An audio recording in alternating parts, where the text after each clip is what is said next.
Salve fratres, welcome back to the jungle of Protestantism. Kali ini kita mau menyasar salah satu tuduhan dari orang-orang non-Katolik. Tuduhan klasik bahwa Katolik adalah hasil sinkretisme pagan Romawi. Jadi apakah Katolik itu agama pagan? Kita membongkar mitos yang sudah basi tapi masih dijual murah. Mari kita mulai dari satu kalimat jujur. Tuduhan bahwa gereja Katolik adalah hasil kawin silang antara kekristenan dan paganisme Romawi adalah kebodohan historis yang dibungkus dengan retorika murahan. Tapi tenang, kita kupas pelan-pelan. Ya, mari kita kupas pelan-pelan. Yang pertama, asal tuduhan ini dari konspirasi sejarah seukuran brosur gereja Garasi. Sebagian kalangan anti-Katolik suka sekali menyebar brosur dengan narasi seperti ini. Gereja Katolik lahir bukan dari Kristus, tapi dari Kaisar Konstantinus. Semua ajarannya diambil dari penyembahan berhala. Maria itu Isis, Yesus itu Mitras, Misa itu ritual Saturnalia. Kita membacanya seperti melihat orang yang menonton film dokumenter Netflix lalu merasa layak menulis sejarah gereja. Mari kita tanya, siapa yang lebih tahu tentang kekristenan abad pertama? Ignatius dari Antioquia yang hidup sesaman dengan para rasul, atau pendeta live stream TikTok tahun 2025? Ignatius menulis surat kepada jemaat dan menyebut gereja Katolik secara eksplisit jauh sebelum Konstantinus bahkan lahir. Tapi kalau fakta sejarah tidak cocok dengan teologi dadakan, ya tinggal abaikan saja, bukan? Kemudian, simbol liturgi Katolik itu sama dengan paganisme kah? Katolik pakai dupa, lilin, busana imam, patung, persis kayak penyembah berhala ya. Jadi karena patung berarti pagan ya.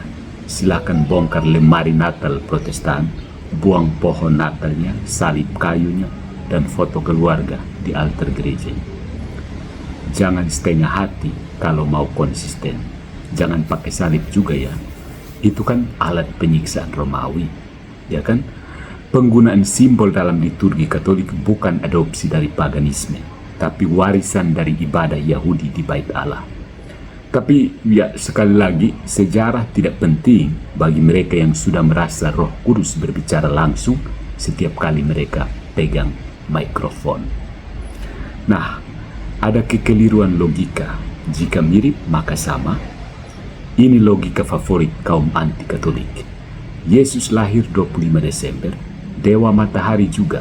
Berarti Yesus cuma tiruan Mitras. Ya, ini coba kamu periksa baik-baik. Ini seperti bilang kopi dan tinta itu cair dan hitam, maka minumlah tinta agar tetap terjaga di pagi hari. Kemiripan simbolik tidak berarti substansi teologis yang sama. Kekristenan tidak meniru Mitras, justru menyingkirkan kultus Mitras. Coba cari hari ini. Gereja masih berdiri, kuil Mitras jadi reruntuhan. Kemudian kekudusan budaya itu bukan sinkretisme murahan. Gereja sejak awal tahu cara membedakan antara menyembah Tuhan dan menyucikan budaya. Inilah yang disebut inkulturasi, bukan kompromi iman, tapi pemurnian simbol agar menunjuk kepada kebenaran yang sejati.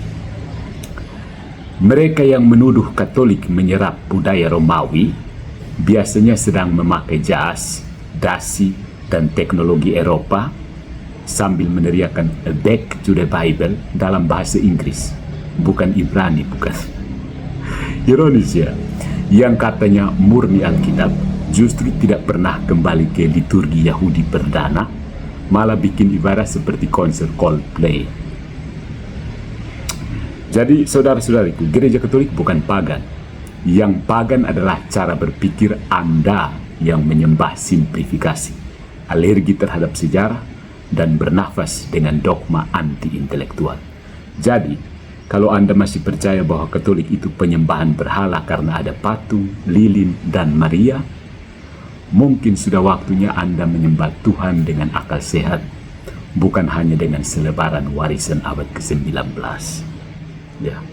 Nah, ini penutup untuk Anda yang masih ngotot.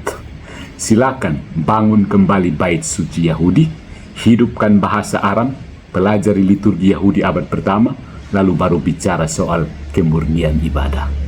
Sementara itu, biarkan Katolik tetap berjalan dan dalam iman yang lahir dari tradisi apostolik, bukan dari asumsi yang lahir di ruang podcast. Follow for more into the jungle of Protestantism.